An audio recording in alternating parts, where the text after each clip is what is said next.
What's up, guys? Welcome to Daily Dose of Reddit. This is your host, Zach, and today's subreddit is r/fatpeoplestories. Alright, this story's called, Where's the Big Bad Wolf When You Need Him? Well, I guess the god of Ham Planet heard my prayers not to cross the path of one of his blessed creatures and decided to trample them with glee because I kid you not, he smote me right this frickin' day as I was eating lunch. And so in honor of all the waddling pantries out there who would never dare delay the moment of their replenishment, I present to your ravenous appetite another tale of the entitled. Tie a napkin around your neck and go grab some water, you mighty ogres. This one's longer than my previous one. Alright, so this is kind of like written like a green text. Alright, so be me, 19 female, sitting in a fish restaurant about to enjoy a nice meal with family. Sea is sparkling, breeze refreshing, seagulls cawing, postcard perfect.jpg. Alas, Poseidon has awoken. His wrath shall be endless, and the blood of innocents must be spilled to quench his bottomless ire. For he has sent in this haven of peace an army of barbarous walruses. Oh wait, no, it's a family of 4. But why was I mistaken? Is it their size? Nope, they were sitting behind me. Hadn't even seen them yet. Is it the noise? Yep. What was the noise? It's the frickin' opening credits for Peppa Pig! I crap you not. Blasting so loud, I legit thought someone had ordered pork and they were trying to slaughter a pig to get the freshest meat. In an actual restaurant, with frickin' customers, all staring wide-eyed at the provenance of this unholy cry. Fortunately, because of Brovid and because the restaurant had enough rooms and outside seating areas to allow proper social distancing, we were only 9 unfortunate souls to witness this primal shriek. My whole family turns around in horror. See your average tourist Ham Planet herd? Sighing internally.exe. Mama Pig isn't quite a planet yet, a mere moon. Children are actually average-sized, on the thinner side. But Big, Dad wantsa, Mac, was full-on Jupiter-sized, his family orbiting around his mighty 350 to 400 pounds.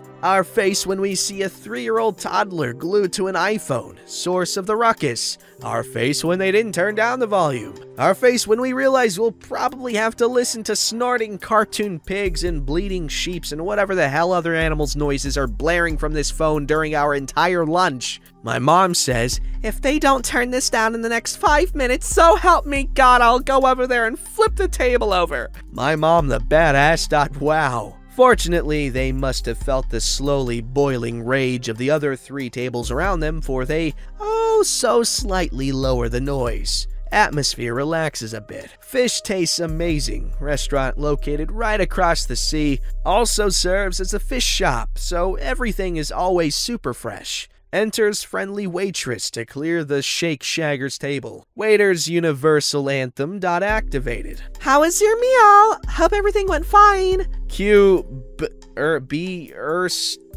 What? Ursula's answer? Her upper lip stiff with disdain. Well, the fish was obviously frozen and reheated, not fresh like your menu indicates. It's unacceptable! In Lemongrab's voice, I can do it better, but I'm not feeling over the weather. Let's leave it at that. Even the children didn't finish their plates. So, I don't know a lot about kids, but even though I live in France and parents tend to accustom their kids to all kinds of food as soon as they can hold a fork and knife, kids will be kids, and a lot of them don't like fish. This was no ordinary bland-tasting square-cut and fried piece of fish. This was a frickin' skate! This mother-father. Trigger warning, dead fish. So they put a whole goddamn fin on your plate, skin removed and all. But the thing is frickin' huge, and you have to gently scrape the meat off the bones. We're talking about a 3-year-old and a 5-year-old. Has Dionysus snatched away the last remaining strand of my sanity, or am I the only one who finds it understandable, to say the least, that a toddler won't finish this whole amount of food? Especially if it's skate. And who, the frick, uses their children's eating behavior as an argument for the quality of the food? And they had an oasis with their meal. A frickin' soda with fresh fish! Gag. Repressed with great effort. See, other customers who had the same "was today special" rolling their eyes know it's BS. Waitress frickin' works there, knows it's BS. We were in the middle of eating it, so we knew it was bull poopy. Everyone frickin' knows. Everyone thinks they want a discount or free stuff. Dad whispers, "Give them something that's not fried," and bam, they're confused. My sassy dad. LOL. God. Waitress just smiles and walks away, expecting a tornado of Karenisms from the Flabtastic Four. To everyone's all, their children use running around like madmen to distract the subparents. Ha! It's super effective. Minnie Moon, huffing and puffing, fails to catch them. Blob the Builder just sits there. Probs only has enough strength to get up once. Chooses to spare it for when they'll leave. Kids shouting, a bit annoying, but oh well, it's entertaining. They finally sit again, not thanks to Trollina. At last, they end up leaving, loudly complaining about the quality of the ice cream they, however, still devoured. Relief floods us all as we enjoy our dessert. As this ordeal engraves itself in our memories forever, an unbreakable bond is forged, and we solemnly vow to include this tale in the family saga, which our children and grandchildren shall continue to sing long after we're gone. If you read this till the end, you're a frickin' trooper. I raise my glass to your focus, commitment, and sheer frickin' will. On this note, bon appetit. Ah, man, eating that fish sounds terrifying to me. I hate fish bones. I hate eating fish where there's bones in it, okay? I just can't do it.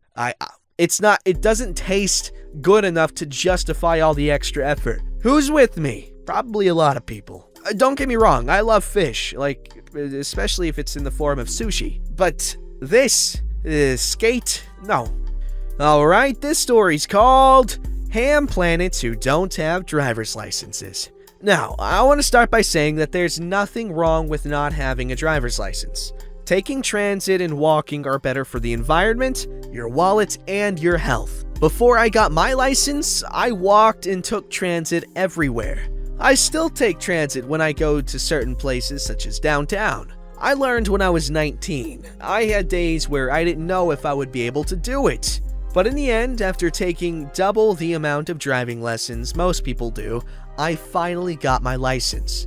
I'm still more of a nervous driver than most 5 years later. I drive everywhere with the GPS so that I know what lane I need to be in for the next turn, and I never park close to places when I'm running errands because the parking lot is usually too busy for me and I get really stressed. Now, here is my experience with hams who don't have their driver's licenses. They make it everyone else's problem. I have 2 examples of this from my personal life. My first story is about a friend of mine. I do feel bad about calling her a ham, but the shoe does fit with her obesity combined with some of her behaviors. She never got her driver's license and will only go somewhere if you drive her there and home. She also does not work. I have not seen her in over a year due to her refusing to meet me unless I pick her up. It usually comes in the form of some other excuse though, after I say that I'm letting my husband borrow my car or something along those lines. I once went to her house and she asked me if I wanted to go for coffee. I said sure and assumed that we would be walking to the place a couple of blocks away from her house. She never asked if I would drive there, so I assumed we were walking since it is so close. We left the house and she went and stood beside my passenger door of my car. I thought to myself, well, I guess I am driving. We then drove to get coffee. Another time, we were planning to hang out with a group of other girls who also did not drive. She suggested all of the places I could drive them throughout the day. I politely suggested to her that driving in the large city that we live in can be stressful, and I was hoping to relax that day at the house of the girl who was hosting us. She then suggested that they all give me some gas money, and I had to reiterate to her that it's not about the gas money, but that I would prefer just to pick us up some food and alcohol, and not to drive around throughout the day other than that. She didn't seem to get it, but she did stop with her suggestions. On another occasion, we were hanging out at her house, and she asked me if I would take her to the drugstore and the grocery store. I ended up having to make an excuse about having to leave soon, so that I wouldn't be an errand runner all day. Keep in mind that she has a grocery store and drugstore within a 10-minute walk from where she lives. The last time I offered to meet with her, I told her that my husband and I were sharing a car at the moment, and that he needed it that day, which was true, and that we could meet somewhere along the train line so that we could both get there easily. She ended up making an excuse, and we only talk online now. My second story is about an acquaintance of mine, my niece's best friend, who I have on Facebook. This girl is definitely in the obese category. She completed a 2-year licensed practical nurse diploma, but has never worked in the field. I have a feeling that her weight played a big part in her never obtaining a nursing job. This girl is always posting on Facebook about needing a ride to the grocery store. Just like my friend, she does not have a job to pay for a taxi or Uber. She also posted the other day complaining about how she is craving a Starbucks frappe and that it is so unfair that ordering one from Skip the Dishes would have a huge delivery fee. Newsflash: someone has to go to Starbucks, order your drink, wait for your order, and deliver it to you. Of course that'll cost you a few dollars. I hope she didn't end up ordering because I doubt she would tip. Anyone else notice that a lot of hams don't have their driver's licenses and also aren't willing to pay for a taxi or Uber, take transit, or walk? The entitlement of these hams relying on other people to take them everywhere drives me nuts! I mean, I didn't realize this was like such a widespread problem. I still don't know if it is. Maybe it's just in this woman's life. But, you know what? It sucks, you know? Being the other one in the friend group that has a license in a car would probably be annoying because the reasons illustrated above. So, OP, we hear your plight, and we will do nothing about it. Alright, this story's called Megatron Karen Goes to a Public Pool and Gets Angry That Other People Are Swimming. Hello, dear readers. I'm back with another entitled parent story for you, starring the biggest Mega Karen I know, my mother. This happened when I was 11, in 2001. We'd moved to a small town in a new state 2 years prior to this, and my mother was still getting her foothold in a new place. And by this, I mean my mother and her entitledness. Let me explain my mother. She's about 5 foot tall, broad-shouldered, tubby but strong from doing farm work for most of her life, and had a resting bee face that would make Dolores Umbridge want to run the other way in fear and discomfort. Needless to say, she did not look good in a swimsuit, much to my embarrassment the first day she came with me to a public swimming pool. When we arrived at the pool, my mom went to the changing room while I jumped straight in. I was already in my tags and board shorts when we left from home. A few minutes later, along came Mother Dearest in her 2 sizes too small one piece with her chub out for the world to see. I'm all for body positivity and loving who you are, but seeing my mother in her too tight onesie waddling towards the pool was a sight that made 11-year-old me wish I couldn't swim. And let's just say that she was in no way elegant when entering the pool. Instead of sitting on the edge and sliding in, she went with a full-on jump into the deep end, throwing other swimmers off course in their attempts to get out of the way. And then came her entitlement, as she proceeded to act as if her $5 entry fee gave her full control of the pool and everyone in it. My mother is not a strong swimmer, so her preferred stroke of choice was doggy paddle or awkward breaststroke. This resulted in her kicking or hitting the occasional swimmer in her haphazard laps around the pool, and getting angry at them for being in her way. She started yelling at the other swimmers, who were mostly children, that they shouldn't be there and demanding they get out of the pool or get out of her way. By this point, I'd escaped to the other end of the pool, not wanting to be seen with her. Not long after Mother Dearest had gotten into the pool, she was asked to behave herself or get out of the pool. Mom, not understanding how she was the one in the wrong. What? But I haven't done anything wrong. Maybe you should teach those stupid kids to swim properly. Of course, this fell on deaf ears and she was told to leave. As we were leaving, with me wanting to die from embarrassment, Mom muttered muttered something about never coming here again, and even though this threat was something she rarely followed through on, thankfully for me, this time she actually meant it. Every time after this, she would drop me off or I would walk there on my own. It boggles my mind how she can be so rude and entitled to think that she owns a space just by being there. But out of all the entitled experiences I've had with her throughout my life, this was one of the more mild encounters.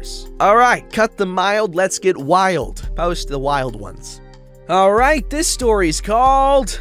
I know weight loss pills don't work, but this one does. No, you're not an exception.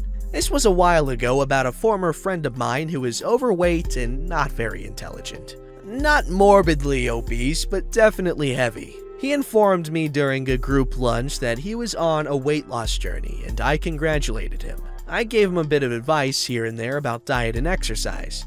I normally never talk about it unless the friend talks about it first. Anyways, he was talking very excitedly about all these things he's doing. I learned over time he does this a lot and usually fizzes out, then hops onto some other thing that captures his interest for a month or so. He mentions counting his calories and walking to work, etc. Good stuff. Then he mentions weight loss pill. I say a little bit of how I usually hear they don't really work, but he tells me he knows that too. However, this one works for him, he claimed. I didn't say much more, but I wasn't buying it. Well, a few months go by, and he looks no different. He never brings up the diet again and hops onto some other fad and never exercises or watches what he eats. A year or so later, he still looks overweight. Hanging out with this guy over time taught me that a lot of times, not so intelligent people have a tendency to believe they're the exception to the rule in common things. This usually leads to them making very dumb mistakes because they think they can produce different results than everyone else because they are different, despite warnings from others and usual results. That sucks. I wish freaking weight loss pills were a thing, okay? That would be great. But unfortunately, they're not. I mean, maybe there's one out there that maybe works, but like, I don't know. I'm not even gonna say that. But what I can say for sure though is that like, almost every single one that exists probably doesn't really do much for you. And it's just to make you think it does, so you freaking get so excited and you just drop so much money on it, when in reality it might be just like some stupid thing that's like, oh yeah, it might help you a little bit, but like, it's not gonna make you lose it on your own, which is how they market it. But you still gotta exercise, still gotta work out. They're usually weight loss supplements that maybe help lose weight, but you still gotta put the work in. And that's something a lot of people don't understand. And it's not their fault, really. I mean, yeah, kind of, but it's dishonest marketing, which is 90% of marketing, am I right? Don't forget to like, subscribe, and hit that bell to never miss an episode.